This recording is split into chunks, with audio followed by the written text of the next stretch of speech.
Yeah. Let's see if I get the camera going right. Damn, there it is, man. Come on over, man. Come on over. We got some Morehouse man up in here, man. I'm currently live right now at the Black Men in Education Conference. They got your boy here doing some content on my mama. This is the most contagious energy I ever been around when it comes to being around black masculinity. What's your name, bro? And what you learned so far? How y'all doing? My name is Xavier Woodhouse. I'm a junior double major in sociology and education from the south side of Chicago.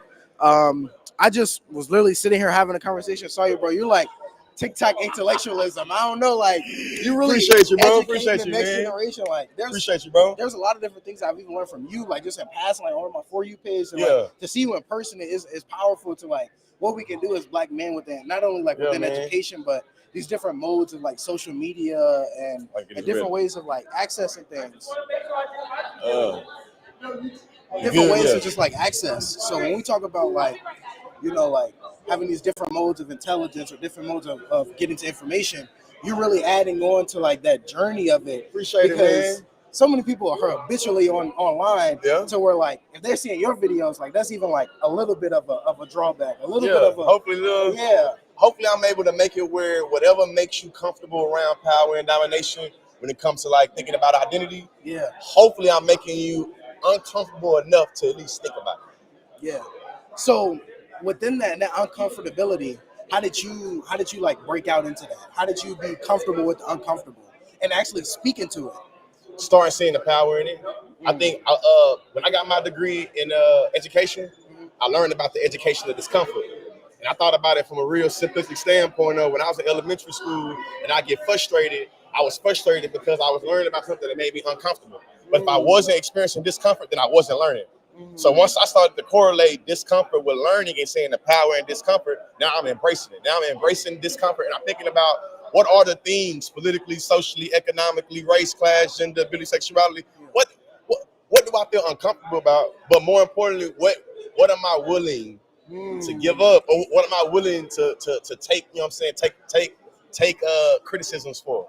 So something I've been reading like in my classrooms is James Baldwin to talk to teachers. Yeah, yeah, And yeah. he talks about like how teachers have to be very serious about the uncomfortability, living in it, situating themselves in it to the point where like there's nothing that is uncomfortable anymore. For sure. And so within that, as an educator, as a black educator, especially like black kids, you got to be able to tell them like, hey, the media isn't going to tell you everything you need to know. You got to be able to see the forest for the trees, and also understanding that some things are there to lie to you. For sure. There's a lot of misinformation, and so within Yes. that, you have The to misinformation real too, man.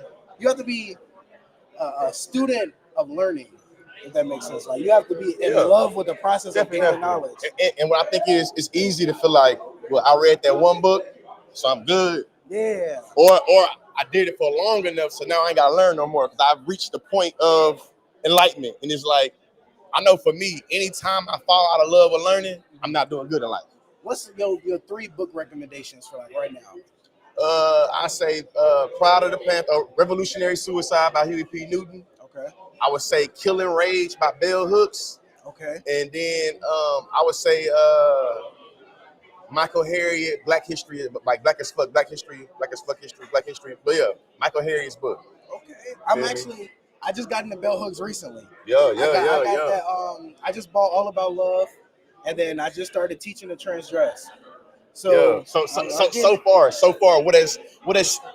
about I say, so far, what do you think has been the most powerful message from Bell Hooks to you as a black man? For you, personal, I know, you know. understanding that I bring something to the classroom, students bring something to the classroom. How do we make it so we're both learning together? In Teaching to Transgress, she refers to Paulo Freire and his Yeah. Pedagogy of the Oppressed book. And he talks about, when he talks about the banking concept of education, Yeah. I'm depositing information and you're going to take it in, you're going to be able to recite it back Yeah. to me.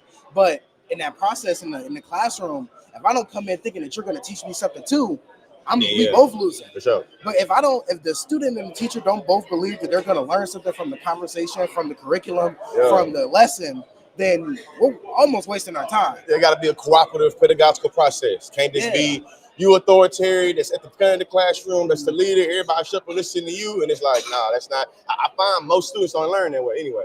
You know what I'm So, saying? you're teaching in? I was still teaching at the teaching? University of Oklahoma. Okay. This whole social media stuff that got so big now, I just teach on social media, man. Deal with the haters and deal with the people that want to learn. Do you do like any like gigs or? Is there Oh yeah, I do a like, lot of still workshops, facilitations, and lectures at different different junior colleges, different HBCUs, different PWIs, different nonprofit organizations. My work very intersectional, so Yeah. different entities of see or feel like me coming to them be good. Oh, you good? You good? You good? Oh, you good? You good? We on live. You all right? You all right? You all right? You all right? You all right? Let's see, man. Is the comments coming in? What's going on? Hold on. So we is live. We are live. We are live. Okay. Yeah, man. So, question for you: where do you, in the next about, say, 5 to 10 years, where do you see Black male educators at? Like, what position do you see us in? Like, what do you think will be the state of the Black male educator in 5 to 10 years?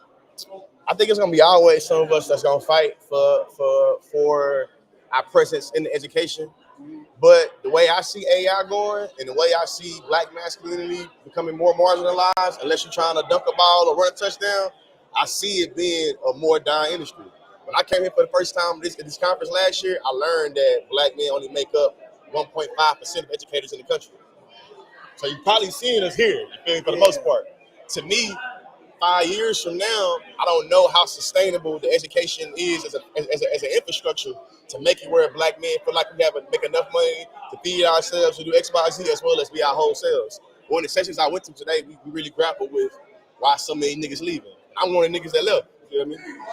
I think, and this is to the audience, I think if you believe that like you have the desire or the want to teach, do it.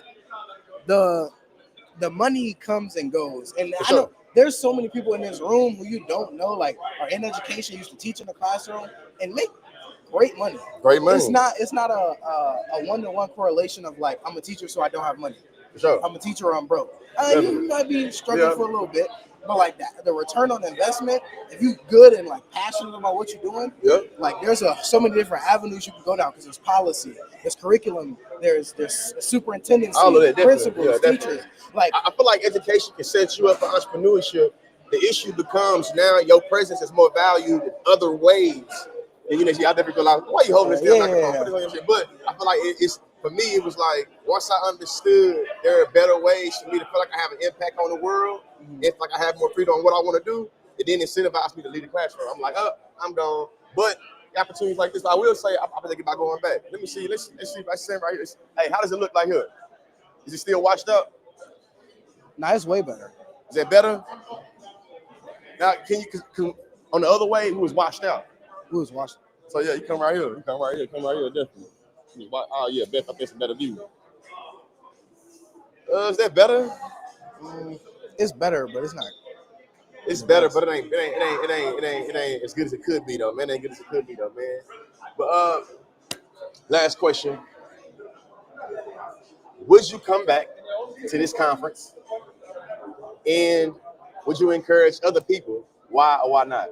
So for me, I'm very invested in education. I feel like that is the blueprint to success, not even as an individual, but like as a culture.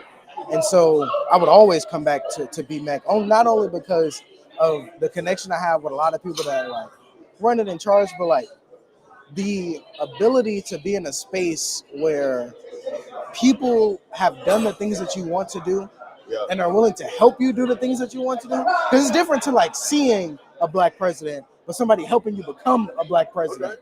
So seeing a Black teacher is a lot different than someone being invested in your time to help you become a Black teacher. So because of that, I would always come back to BMAC. And I would encourage other people to come back, whether you're a man or a woman. I feel like there's some great like anecdotal stories and data you can get from this conference. Sure. As a female teacher, if you're coming here and you're seeing like some of the ideas that Black men are having about education, you can then parlay that in the classroom with like a lot of things that you're doing. This is not, we're not trying to hide this, like because there's a perception or a notion that Black male teachers are like monolithic, which is not true at all. There's That's so why I many like different Hollywood people sites. from so many different places, and I feel like I got that at Morehouse, and I felt like that when I got here. Yeah. So at Morehouse, like Caribbean, Asian, African, like anywhere from across the globe is supported and shown at Morehouse College. And I Yeah. feel like that's the same here. We got principals, we got superintendents, lawmakers, policymakers, people writing curriculum, people who have real curriculum, people who started their own schools, charter schools. All So here, K through 12, higher education, Yeah. deans, principals, you name it. You name graduate it, school Definitely. admissions folks, like there's so many Definitely, different man. other You got pieces people out here. that are here to where like pick your poison. Yeah, and if you're coming in right now, I'm currently in Philadelphia at the Black Men in Education Conference. A bunch of black men from around the country really that's invested in education and trying to make black people and make the black community better, man, politically, socially, economically. Shout out to this man right here. You know, go to somebody else, man. Yeah. People know what's your name? Yeah, Xavier Woodhouse, junior double major, sociology, education, south side of Chicago, Morehouse College, class of 27. Shout out to Morehouse, man. Yeah. Pass the mic to him. Pass the mic to him. Pass the mic to my man's right here. Pass the mic to my man's right here. Currently, I don't know what's going on with the live stream. You know, I'm looking at the computer over here, so y'all see me looking away. But currently trying to get y'all to get really tuned in with other black men that's also invested in education. I know a lot of y'all like me because of my value that I have for education. So I want to show the other 1% of black men in education, because you know it's literally like 1%, no lie. What's your name? Where you from? So my name is Nick Payton, originally from New Orleans. I'm a music educator in Albany, New York, the capital region. And I just create a lot of systems to really just help. Let's go over here. Come over here, get in the middle. Yeah. That's how we look right there. I really build a lot of systems using technology and AI to really help our students get to the next level and also connect with their culture. Yeah. So like with the last grant I got from New York Arts Council, what I did was we did folklore of the African diaspora, and then we taught kids Garifuna songs, God from Ghana, Zulu songs, and then we flipped them to make them more modern. So there's a Garifuna song named Dodo Fafa, and we flipped that because there's a Haitian version of the song called Do Mi Fafa. Okay. And it's like 60 Baby. And what we did was I took Ready or Not by the Fugees, Yeah. Jerry Wonder, Definitely. and then flipped that because I was already a hip hop beat that had compa influences. Yeah. Made that compa beat. Had my boy Mal, who also did stuff like Trey Songz, stuff like that. And then that's what second grade got to sing over. Yeah. And they got to be in touch with their culture. They got to work with a top 40 producer, and all that culture is internalized. And I know it worked because like I had a black mom. She well, after school working with the kids, and she goes, I was looking for you. And you know when a black mom's angry, you know it's about to be a problem. Sure. And then she was like, our culture at home is Garifuna. And I've been trying to teach my child, she's not being responsive. And then she comes home and she's singing the song and I'm like, where did you learn it? Like, oh yeah, Mr. Payton at school. And so those are the things that let me know that this works, because they didn't feel like, oh, I'm doing some older stuffy. They got to reach back and sing a song that's almost like 150, 200 years old. And then they also get a piece of classic hip hop. And I just feel like those are the type of things that I want to kind of bring and move forward. And just, so like hip hop pedagogy type, or I want to say more like modernizing folklore. I just feel like I want to be able to reach back and take all those songs, because now when that kid is going to grow up, and besides that cool part they sing in a concert, then they're going to be able to go, oh, maybe when they have their kid, instead of saying like A, B, C, D, F, G, then they'll go do, do, fa, fa, and now that piece of the culture doesn't die. Yes, sir. And so like my goal is like I would love to just travel around the world, grab all those songs, because Smithsonian has like the folklore kind of thing, but it's not. It's not clear. It's not us. Yeah. And I kind of want to like just go grab those songs and be a modern like digital griot and just bring that to our children, so that way they can pass it on. And we definitely need it right now because of the way that black education is being attacked, the way that it's being erased almost. So having our own people to preserve our history and to prioritize our history, I think it will be going to be needed for the next 25, 30 years, because we're going to have a coordinated assault that's happening on black education that's going to take us black educators. They don't like the things that we do. And and as someone who used to be in the music industry, like even currently right now, our kids are learning about sync licensing. I did a partnership with Republic Records, so they're going to have a bunch of their execs almost do master classes. KIPP Capital Region in Albany, New York. Up in New York, okay. Yeah, so that's what I'm doing. My current grant from the Art Center of Troy, and basically one of my other boys is the manager like Shabuzi and stuff like that. Jared Carter amazing songwriter, and just all these people that have all this knowledge that beat the system and like, hey, now I'm mentor the next generation so they can learn how to monetize the intellectual property, because we don't teach that to our kids in school. And then we go like, oh, go be a change maker in your community, go do this, go do that, but not telling them the tools like, hey, how to own things, how to build your business and stuff like that. Okay. So that's kind of like my goal in life, is just kind of just prepare the next generation with like, here's your history, here's your piece of game, so you can move effectively business-wise into the future, and then hopefully you'll carry your culture into with you as you go and be successful. Yeah, man. The last thing, you know, it's my second time being at Black Men Education Conference. We met. I enjoyed it last year so much. I had to make sure y'all bring me back. What has been your experience, and what's going to be the biggest takeaway so far? Like, I know the conference ain't over with, but so far, what's going to be one of your biggest takeaways? Just the Dean of Howard just breaking down, like, you know, just the Jim Crow pink slip. Like, I just did not know, and just making sure that for the audience real fast, because they don't know, you know what I'm saying, they ain't here. So give a little quick, you know, what is that? What are you talking about? So basically what happened is context. Yeah, so basically what happened when schools were integrated, all we talk about is that the fact that, oh, Ruby Bridges, or my mentor, they got to go, my mentor, Sahaya Smith, she was in Detroit. She got to go to our first integrated school in Detroit. And we talk about like, oh, that experience, but we don't talk about what happened to all the Black educators, because that means also, you know, Caucasian kids had to go to Black schools and stuff like that. And basically what happened was, they, even though they had so many Black educators back then in those Black schools, Booker T. Washington School like that, they couldn't get their education in the South.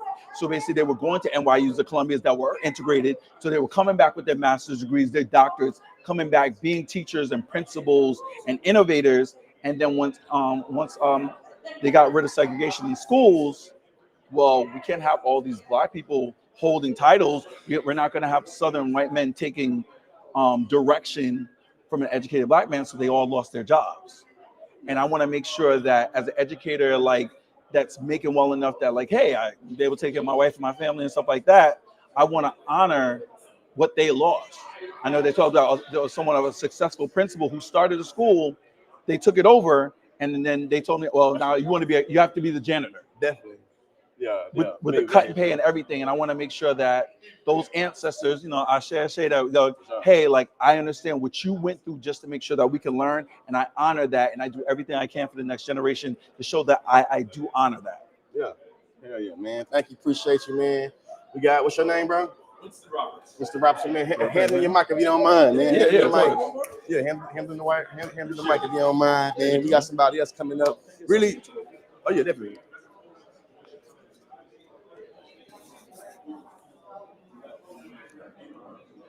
Yeah, man. Really, man, I feel like it's important that we really uplift all the Black men in education. A lot of us, I feel like, usually get skipped over. A lot of us walk through campuses and they mistake us as coaches, so they look at us as athletes. A lot of us actually have love for education. We want to do more than just do discipline and do more just than, you know what I'm saying, breaking down the hammer and making kids listen. So, you know, we got you right here, my man, Winston. How's it going? Winston, tell the people where you from, what you got going on, then we have a conversation. I'm really just going live. Absolutely. And you go by Lee or? Lee, George, Conscious, All whatever right. it is. What it is. Nice to meet you, man. My name is Winston Roberts. I'm from Philly. Philly. That's Philly, right. yeah. That's right. And I teach financial literacy in New Jersey for high school students. And then I also lead our school's AI innovations as well. So I basically have a professional development firm where I teach teachers how to use AI.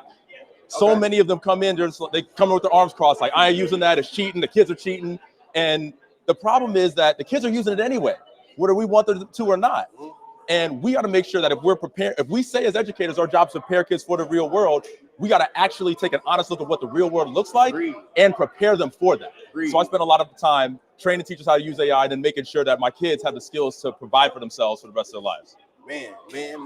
So where do you think AI has had a good impact so far or a bad impact on the education process? That's a good question. I would say that it can have a very positive impact, but unfortunately, people only look at the fear with it. Yeah. So when I tell people I teach financial literacy, they always like, oh, Winston, you're such a great teacher. We need more of that. I wish I had a class like that when I was in school. Yeah. But nobody ever says, why would you teach them that? They could be greedy. They could short a stock and lose an infinite amount of money. Yeah. They could, all those different types of things. Nobody says those things to me. But when the conversation turns to AI, it's different. It's all this fear-based mindset. Yeah. When you have a technology where kids could be designing their own businesses, creating functioning apps, creating websites. I think that the double-edged sword of it is that technology does create a lot of advancements, and technology does allow for individuals to really experience mobilization. When we have individuals that's so anti-AI, sometimes it makes it where they're split between have and have-nots on literally advancement. It makes it where they're utilizing AI in a way that's pushing us further behind. But also, there are different communities, our communities that's already seen as exposable and disposable. So when they talk about the data center shit, that's real. That's real. Really thinking about how can we think about the advantages that AI brings, but also being real about those climate change, environmentalism. You feel me? I think for me, moving forward, especially from an educational standpoint, is thinking like, hey, the good shit AI bring is good, but this bad shit we gotta think about it and think about it like this from an economic standpoint. Right. Are we going to prioritize or put more value on convenience than we do the environment? Well, so here's the thing. I look at it two ways. On the one, and think about it like oil companies, right? Yeah. Everybody wants to get on every individual. You shouldn't be using a plastic straw. That's bad for the environment. But the oil companies are dumping millions of gallons of oil You can't compete with that. into the water. You can't compete with that. Definitely. So Straws. it's really about like, how do we hold the companies, the big corporations, accountable, and at the same time do what we need to do? Because if we don't leverage, it's not just about convenience. It's about using this technology to create and to be able to do bigger things with it. It's about thinking bigger with it. So if we can use that to help close that 400-year gap, and at the same time hold the tech companies accountable for what they're doing to our environment, then I think that we're going to be in a much better place than if we just say, I'm just going to use this like Google, and I'm not paying any attention to what the tech companies are doing with it too. We got to walk and chew gum at the same time. Definitely. Our society then lost the level of nuance. So you really got to be all black or all white, or you got to be all in or all out. And I think that usually allows for us to miss all the real work and all the real minutiae that happen in the middle. Because really, there's no way for you to get on any app, any platform, and AI not be already integrated into the interface. Exactly. But still thinking about, okay, the niggas in Memphis over there, when you using Grok on Twitter and you asking Grok about a random ass, is this true? It's like, hey. But here's what I tell my students though, You gotta think about that. How do we design, because good pedagogy is good pedagogy. Like that, it just is. Right. So we've been saying all the things we want kids to be able to do for a while.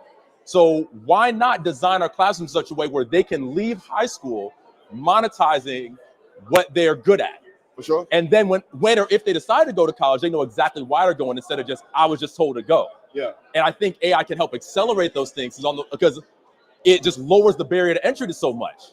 If you're starting a business, if you're creating content, if you're developing a plan, if you need, like some insights into like legal work or whatever, you can get us. There's no excuse for why you can't get started now. Yeah, but I mean the way, I agree. I agree with that. Come on. Oh yeah. Hello. Hello.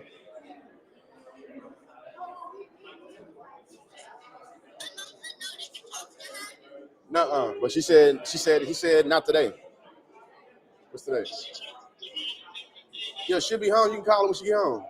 Or text her or call her. I don't know, baby. I'm on live stream, y'all. I'm on live stream, y'all. You got kids? Yeah. Nice. Yeah, my son right here, man. How's it going? I'm at work, son. What y'all want? What's wrong? And listen to your Mimi too. Listen to your grandma.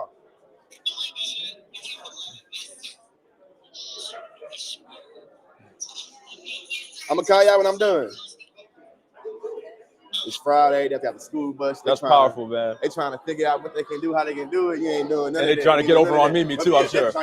Man. I got two myself, so I know it is. Mimi want to be a friend. She want to be liked. So she don't want to, you feel me? These new school she done forgot what it was like to be a parent, and she went to grandparent mode. Like, recognize this why my grandma used to be mad at you. You used to be mad at grandma because you felt like she was letting you do shit you doing. Mhm. You're doing that too. You're doing that too. But back to Precisely. what we was talking about. Yeah. Right now, I'm putting together a lecture that I'm Mhm. doing in my new podcast series or my new YouTube series. I'm Okay. calling Research Over Me Search, and I'm getting into how AI is impacting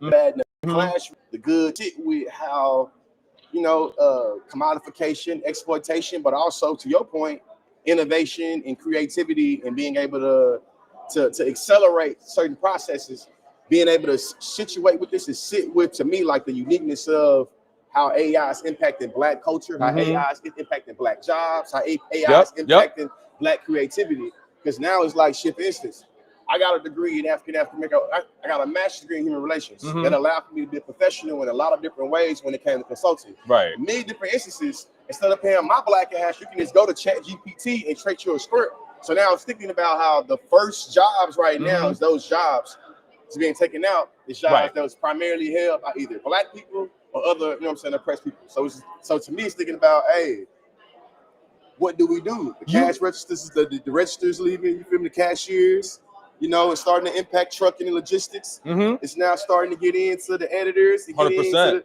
So I was thinking about, hey, it helps out a lot of shit, but you just took all them, you know what I mean? So it's Well, no, you absolutely right about it. It is taking jobs, and that's kind of the explicitly stated goals of some of these companies. That's what they're trying to do with it.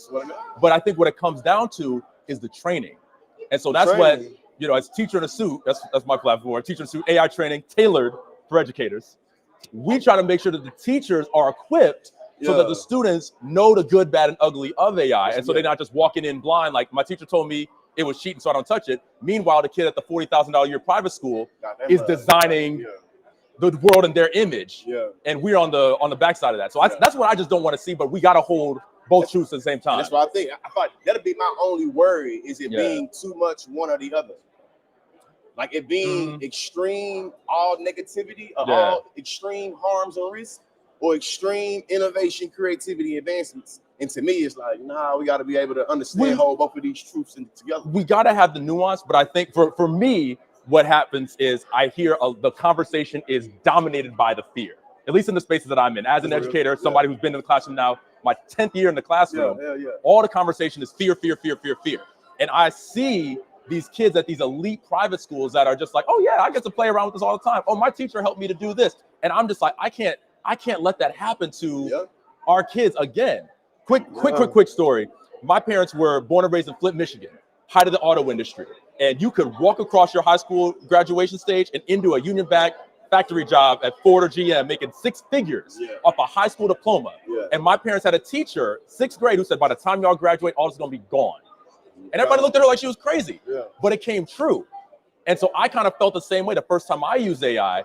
And I had this vivid premonition of my most brilliant students sitting shoulder to shoulder with their peers in a college lecture hall who are using AI to shape the world in their image. And my kids going, oh, wait, I was told that was cheating. I mean, I feel like if y'all watching this right now, I think that us talking about AI, the position that AI gonna have in our education process, and being able to mitigate these harms and risks, as well as with these advantages and innovation, is gonna be, I feel like, the great societal question moving now, going forward. Because even now, right now, we fighting against Trump and fascism. The way Peter Thiel and Palantir is using artificial intelligence and scraping data is impacting the surveillance state and the police state. It is. And we know when we're talking about police state, surveillance state, how black bodies fit in that. So no matter which way you turn, AI is always going to be impacting and framing the way we exist. Whether how you drink that clean water, how you get that clean air, or how you deal with the person at the cash, you know what I'm saying, at the register. It's just like it's impacting everything. Ain't no way around it. There's no way to get There's no way around it, and we can't be left out. But we got to hold those two truths together and basically hold those in power responsible and make sure that we're doing what we can do to make our own personal situations better too. Agreed.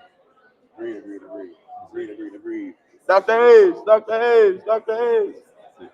I'm trying to get him set. I need to come up here. No, absolutely. I don't want to take up too much of your time and everything. Hey, man, great talking to you. I've been asking everybody though. So yeah, sure. This your first time being at the Black Man? This is my second. Last year I was here as an attendee. This year I was here as a speaker on the AI panel. Yeah. So, what would you say to other Black male educators that's not here and you wanted to encourage them to come? what's the uniqueness of being at this conference? I would say the uniqueness of being at this conference is that you're getting to build community with other like-minded folks, where we go out to our separate spaces and we might be the only face. We might be the only one. We might be the only Black male educator that our kids see, or that any kid sees. So the chance to like kind of bond and have community with other folks, so you know you're not alone and you can bounce ideas off each other and network. And I think that's really the powerful thing about it. Yeah. Because at the end of the day, we all we got. I agree wholeheartedly, man. We all we got, man. Appreciate Absolutely. you coming over Absolutely. and talking with the people, man. Thank you, man. You know, get that mic out for Oh, you. absolutely. Here we go. I know I didn't lost one before, you know. Oh, Put man. it down right there, man. Currently in Philly, y'all let me know in the comment section. Oh, yeah, come on. Appreciate it. Yeah, man. Appreciate you, bro. Yeah, man. Currently in Philadelphia at the Black Men in Education Conference. Today, I was a part of a very, very powerful session. 50 Black men there talking about healing, talking about vulnerability. It was very intergenerational. We had Black men that was in there that had been teaching for 80 years, teaching for 50 years, and just turned 80.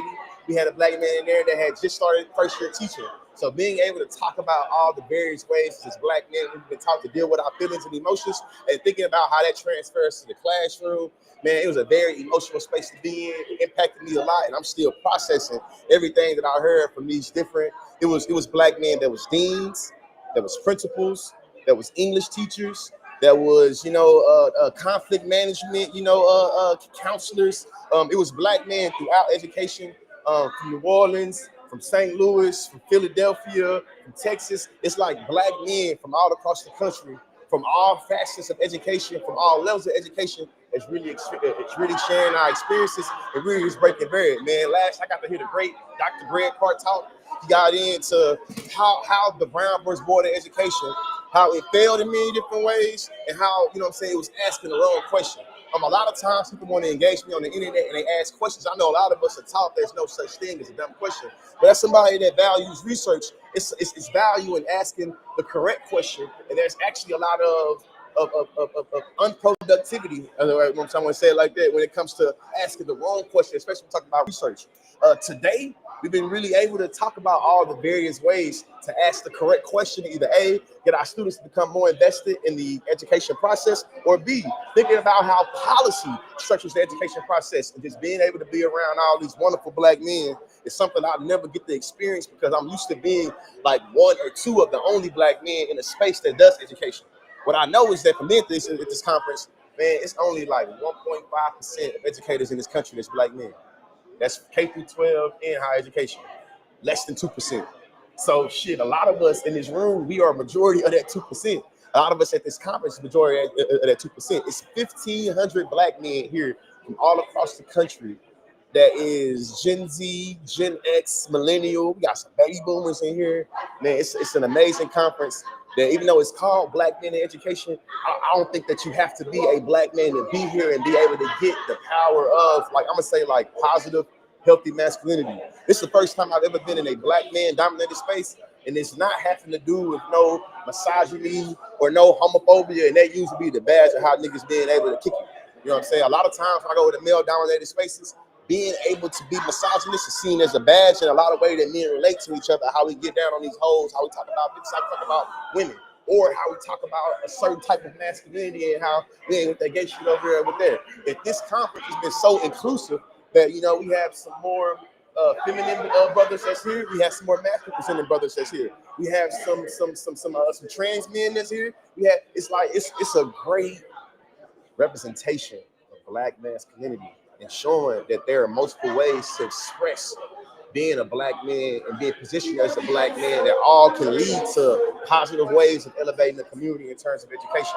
I know it's a lot of folks that don't like me and I don't like y'all either, but regardless of whether you like me or not like you, I think we have to be able to agree on that the Black community should be uplifted and should be elevated. Now, some of us might disagree on what elevates the Black community and what does not. I think that's where the real dialogue happens. But shit, man, being in a space that's all Black men and we all own the same thing. And you know what the same is? It's education. It's not sports, it's education. We here talking about curriculums, learning objectives, different policies in different states, different lesson plans that's worked, I'm talking about we in here, and it's just a beautiful thing, man. I'm trying to get real fast, man. Right now, I got the host finna come over here. I seen this brother last year, and I seen him in action. I'm talking about I figured out he a fellow Southerner, and what it is, y'all know that Southern twang and flavor started coming through. And that's what it is. Right now, we live, man. Come on over here, man. Say a little. I know you got to go too. You know what I'm saying? Because you the host and things, man. They can see me. Yeah, man. Yeah, let them know it's how you look right there. This is how you look right there. But Yeah. I'm looking at the camera. Yeah, Why would you, I'm not a podcaster. My bad. Yeah, I'm sorry. My bad. Will Hayes, CEO of Boys Out in Philadelphia. Shout out to Philly. So for all the black men in education that's not here, why should they be here? This is the combination of homecoming, family reunion, research conference. Oh, my mama. Whatever sense you make of that, that is why you should be here. Brotherhood and community, absolutely why you should be here. Hey, listen. What I was telling them was, I seen how you was doing your thing on the stage last year, and this year I was like, hey, bro, I want to, you know what I'm saying? I want to meet you. And last night, me and him was able to have, I would say, a nice, intimate reasoning session that was amongst other black men that was real. We got in talking about, I'm going to say, cultural competency. Yep. Thinking about how different regions, you feel me? When we figured out about black masculinity down south, the way that we engage in our bodies, it's a little bit different than how black men engage in their bodies up here. Like this. Feel me? Oh, In yeah. the South, we like. You feel me? Got, right? It's a little bit more, but I think that it's important to think about the mind and body split. And I feel like down south, a lot of our mind usually is suppressed. So the body becomes how we express ourselves, and the body politics become important. And up here, I feel like it's more more body and it's more mind focused. Yeah. So we focused on the intellectualism, trying to figure you out. Their body part is kind of the distance. Yes. You know what I'm saying? So, I just think Listen, different ways, man, to talk He about talking this. about. He forgot to tell you the part where he walked past me and I was like, "Yo, brother, I'm a fan of yours." Y'all made me cry last night. Listen, My mom almost cried last night. It's what I mean about the power of this conference, man. I ain't never been around this many black men that's really invested with talking about passion. We ain't talking about no touchdowns. We ain't talking about dunking no balls. We're talking about straight philosophy theory around black education, and it's passion. It's love. It's something that you usually don't really get to see. Some folks say it don't even exist. Well, we got it right here. And yet another reason why you should be here. See y'all next year. Yes. And this is the host, so he got. Hey, listen. I gotta get back to the Yeah, stage. you gotta get back to the stage. Literally get back to the stage. I'm gonna go watch him on the stage, but I really wanted to share. I know that right now the live ain't being watched by a lot of people, but sometimes the value of what you saying and the purpose in what you saying be more valuable than popularity. You feel me? And what I know when it comes to seeing black men in the educational space, it just does something, man. Today we got into how a lot of black men are automatically put in a position of discipline when you're in education. You came and you had a mean ass dissertation about the hip hop pedagogy and how we're gonna be able to instill and empower black students with using their culture. You got a whole lesson plan set. You get to the school, they see you a black man, you know what the hell you doing? Now you gotta go be an authority and go scare and intimidate some kids because some white woman can't get them intact. So now you can't even focus on being an educator, you gotta be disciplinary. I spent a year being a 9th and 10th grade English teacher where I was a test proctor and a probation officer. I didn't do that much teaching. Not only did I not do that much teaching, anytime I was relating to the students, it didn't even really have nothing to do with me teaching the English curriculum. A lot of my students in my classroom had learning disabilities. You feel me? And the reason why they was in my classroom was because the teacher or administrator at the class they came from didn't want their learning disabilities to take down their test scores. Because their test scores, how they get evaluated, how they get their grades, how they keep their funding. So they would literally throw out a whole bunch of black and brown kids throughout the city of Oklahoma. Throughout Oklahoma City, they ended my classroom. So I'm trying to teach them 9th and 10th grade English, but most of them are still at a 5th grade reading level or 6th grade reading level. It's expected for me to come in and teach them the 9th grade curriculum, already understand they behind. For me, it was like, I probably had, I saw alternative schools, so I probably had like 15 to 18 students in each class. I would be lucky if 8 of them showed up. So if you ain't came to class in 2-3 weeks, I'm not gonna start hitting you in the head with talking about subject, predicate, pronouns because I'm an English teacher. I got to figure out how to get you to come in and get you to stay. And man, when they found out I was doing it, they gave me a problem. So now I probably got my hands tied behind my back. You don't want me to use my cultural experience to be able to connect with these kids. You know what I'm saying? The lesson plan you've given me, not only is it stale and bad, it's not even up to par with where these kids is coming from. So being able to relate to other black men that's also had these experiences, man, I tell y'all, I almost cried. Like I'm talking about, I almost cried, real tears, 2 different times being a part of this session. Like thinking about like being in a room of black men and we're centering healing and vulnerability. That's what we're centering.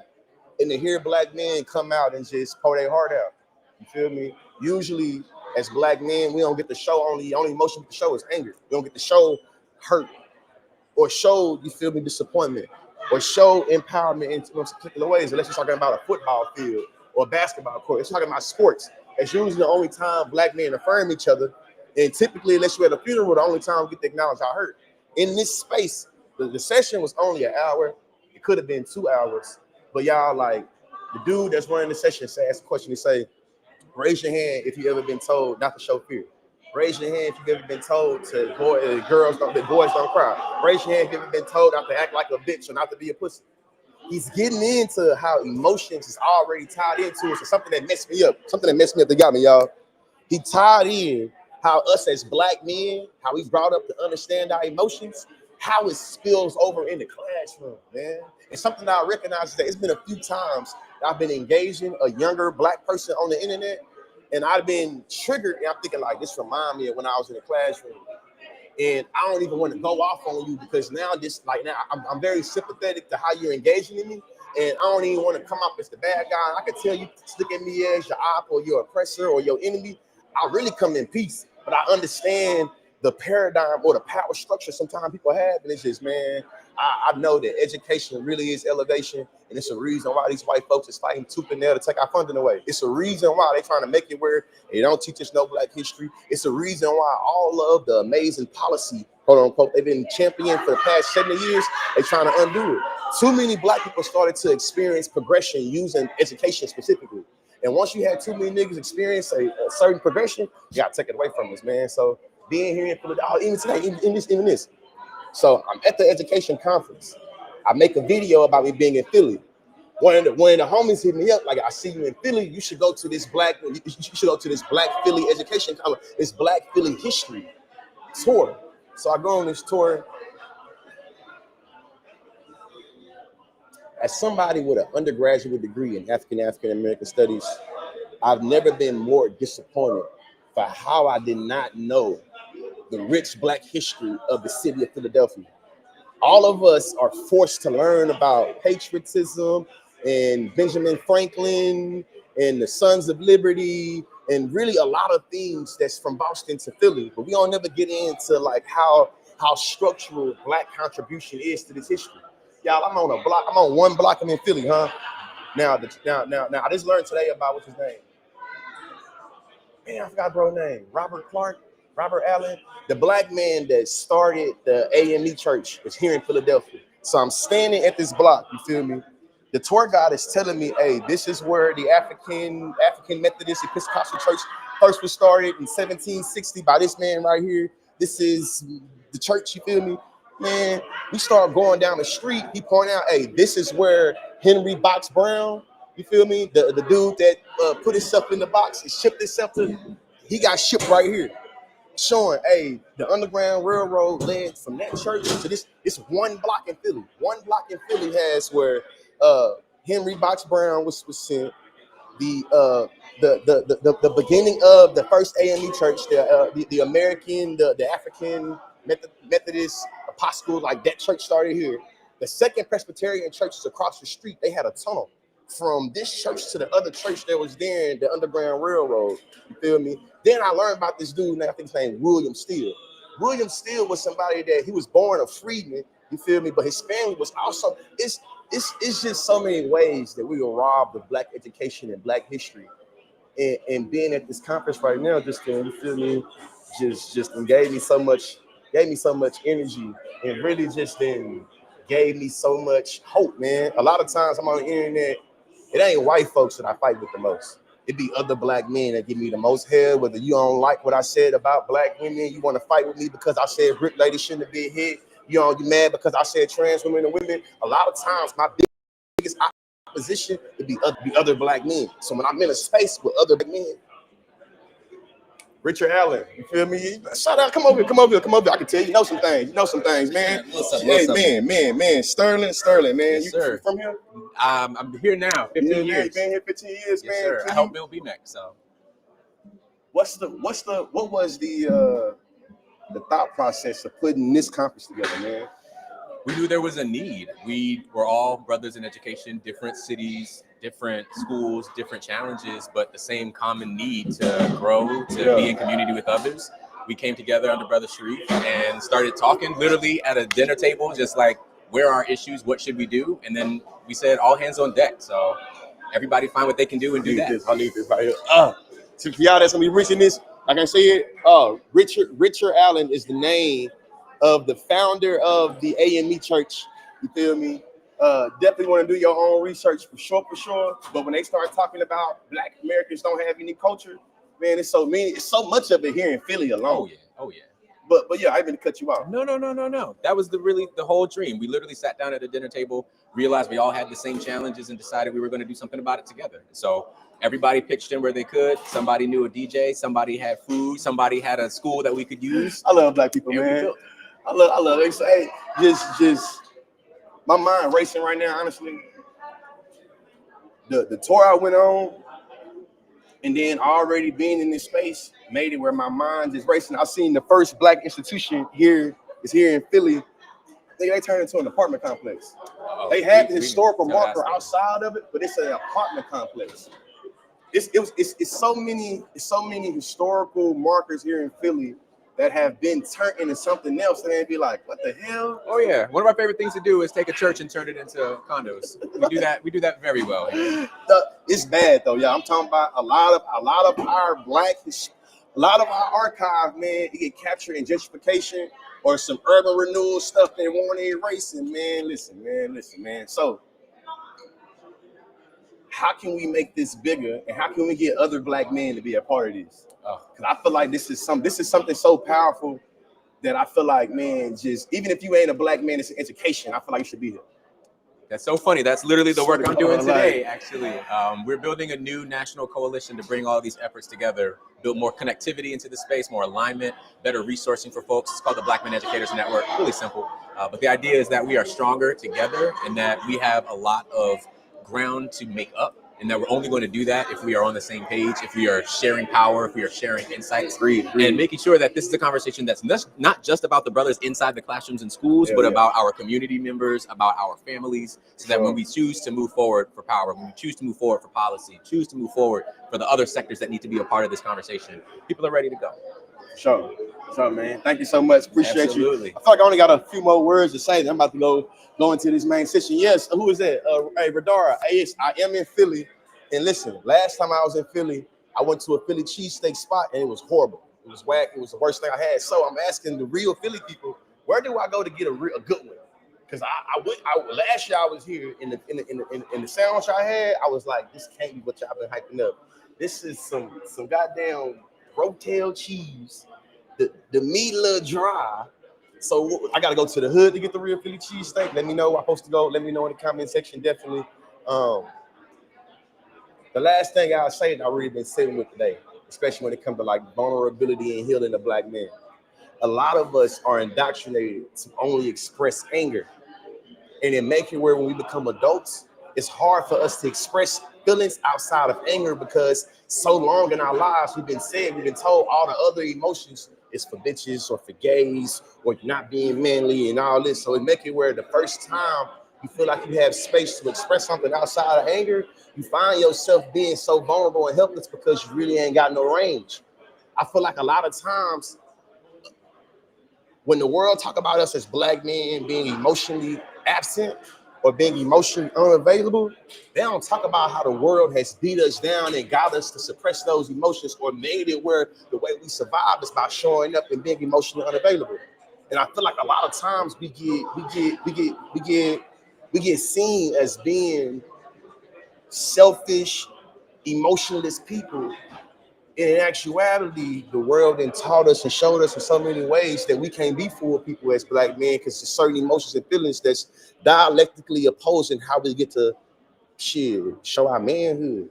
So when you think about emotions and feelings, it's thinking about how a lot of instances expressing emotion is seen as being gender, or expressing emotion is seen as being something gay. So when you want to express emotion, you got a woman that you really love, that you really want to be with, that you really want to communicate with, but you don't have good experience in terms of communicating, and you only really know how to be angry. So now this person that you want to love, you want to be able to express something to them, but you don't have good experience. What I know is that if you don't use it, you lose it. And if you ain't never used it, you ain't got shit to lose. You see what I'm saying? A lot of us, I feel like we've been cultivated to be emotionally unavailable because that was our survival tactic. A lot of men don't make it from being little boys 8 to being 18 or 28 if they don't be emotionally unavailable. I know a lot of men that's looking for commissary and mail and waiting on a release date, or that's put up under the ground because of how they express their emotion because the world never gave them space to do it. And I say this too, it's a lot of times that other black men, we don't give space to each other to make it where we can express something. I feel like a lot of us black men can really put a lot of our differences to the side. Niggas just talked about it. We really get angry, the frustration kick in. Once the frustration kick in, now it's macho man, and now you got me fucked up. So now instead of us even dealing with the real issue, now it's about who can swing harder, who bigger, and that getting away. So now we got a whole bunch of generations or a whole bunch of young black boys, they looking up to us. And when we have an issue, what we do?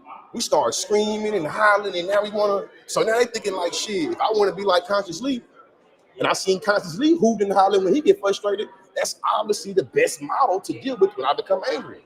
So it's just thinking about how now it becomes a constant cycle, a survival tactic, be emotionally unavailable. Now you're so emotionally unavailable, now you want to be emotionally present, but you don't have the tools.